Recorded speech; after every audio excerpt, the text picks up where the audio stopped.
कैला रंगदारी रे घड़ा चढ़ के मारब बरियारी रे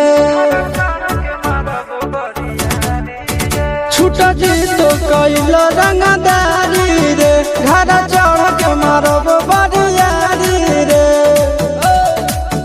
तोरा बाप के न तोरा के न तोरा दादा के चिन्ह बहु बेटा सब गोली मारब तारे गोली न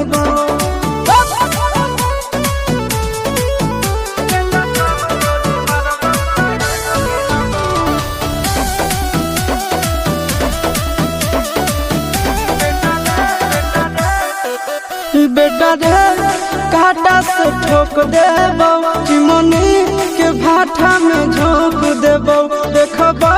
कवन बाप बचैतौ तोरा प्रशासन के गाड़ी भी रोक देबो बेटा जी सुनो बेटा रे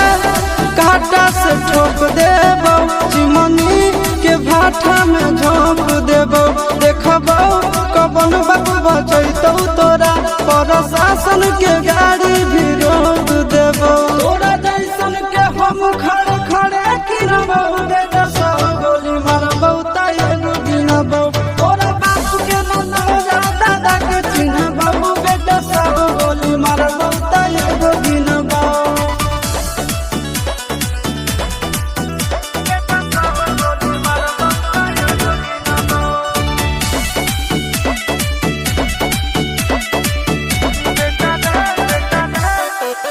बेटा रे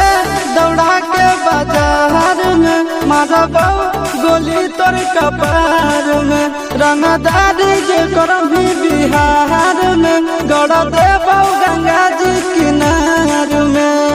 इतना मार पड़तो न बेटा बेटा रे दौड़ा के बाजार में मारबो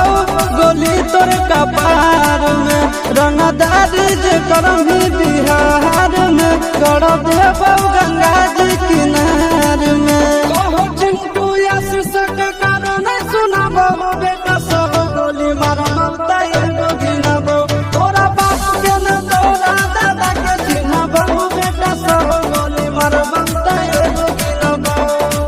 मारत मारत पिछुआरा लाल कर दे बेटा ध्यान से बाप इधर है।